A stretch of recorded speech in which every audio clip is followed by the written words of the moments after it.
Pertanyaannya, apakah betul kemudian setiap ibu yang sudah Allah titipkan anak dalam kehidupannya betul-betul mensyukuri nikmat titipan itu? Saya tanyakan pada ibu.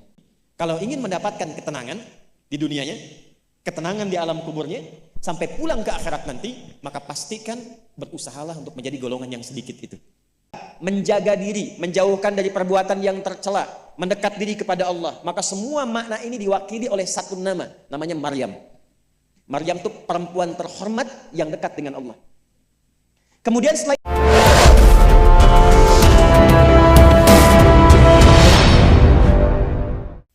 apa itu syukur? Sebentar. Ibu bersyukur punya rumah? Syukur. Ibu bersyukur punya kendaraan? Bersyukur punya keluarga? Ada suami, ada anak-anak, bersyukur? Baik, yakin? Bersyukur diberikan pakaian? Yakin? Masa? Nah, sekarang apa itu syukur? Syukur itu pelan-pelan. Syukur itu upaya menggunakan semua nikmat yang Allah titipkan. Upaya menggunakan semua nikmat yang Allah titipkan sesuai dengan apa yang Allah inginkan, sesuai dengan apa yang Allah inginkan,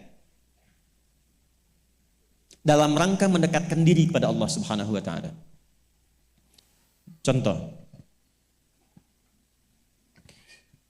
ibu sekalian, maaf, anak itu titipan dari Allah atau bukan? Yakin?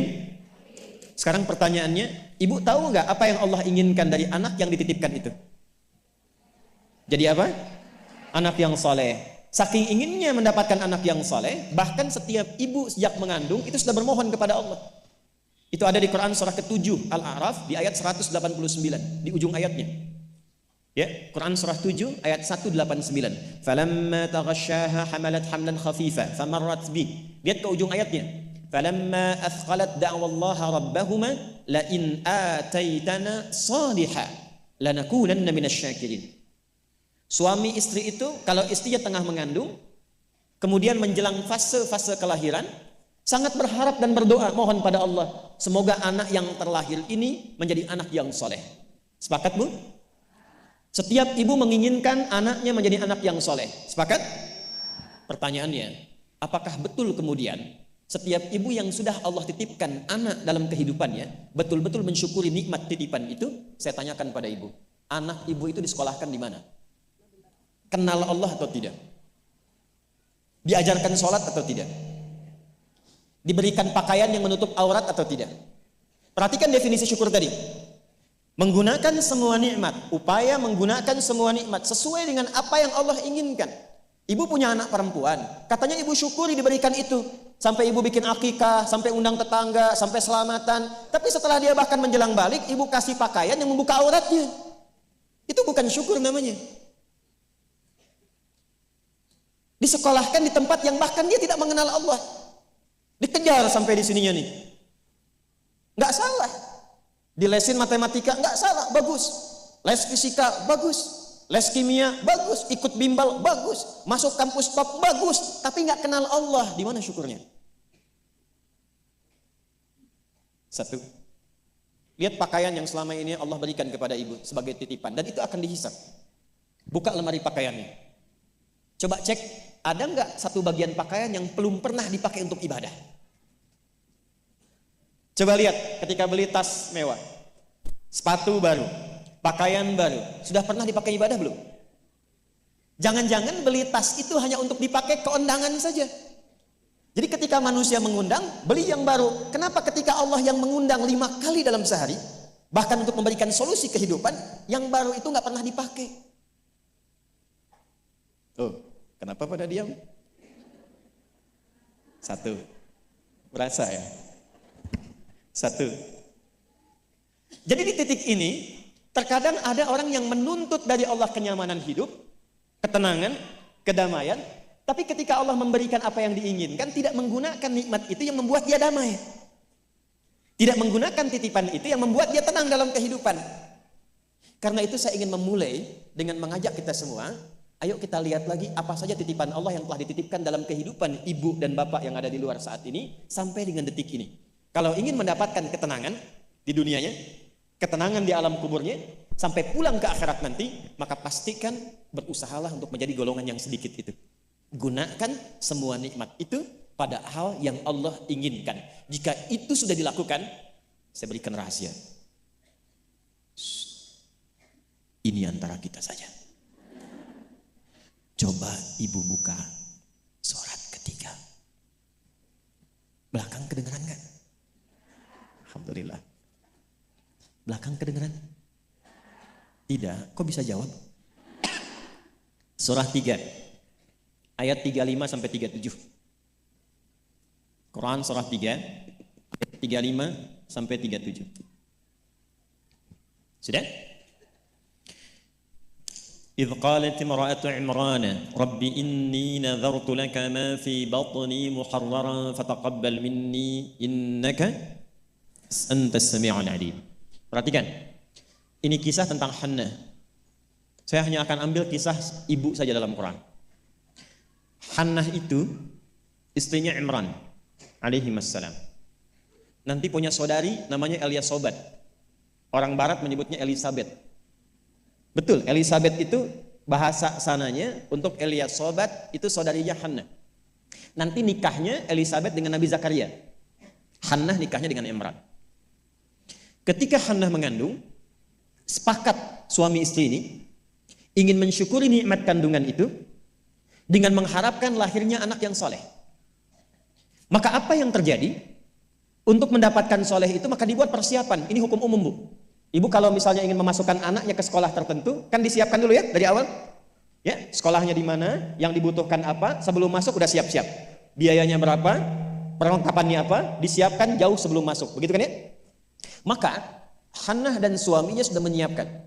Nanti kalau anak ini terlahir, disiapkan tempat khusus supaya dia betul-betul menjadi anak yang soleh. Namanya mihrab. Mihrab itu tempat yang dikhususkan untuk bisa fokus ibadah, bertakarub kepada Allah saja. Nanti harus ada yang merawat. Yang mengajar, yang merawat itu harus orang yang paling soleh dan pintar di zamannya. Yang ketiga, disupport banyak doa. Dua-duanya sudah kompak. Siapapun yang kalau anak ini lahir, masih hidup entah ayah atau ibunya, teruskan cita-cita yang sudah menjadi komitmen ini. Maka ketika kandungan itu terus membesar dan siap menjelang persalinan, Imran meninggal. Jadi Imran itu meninggal dan Maryam nanti lahir dalam keadaan yatim. Maka lahirlah Maryam. Apakah ketika Maryamnya lahir, ayahnya sudah tidak ada, ibunya berhenti dari cita-cita yang sebelumnya menjadi komitmen? Tidak. Diteruskan itu.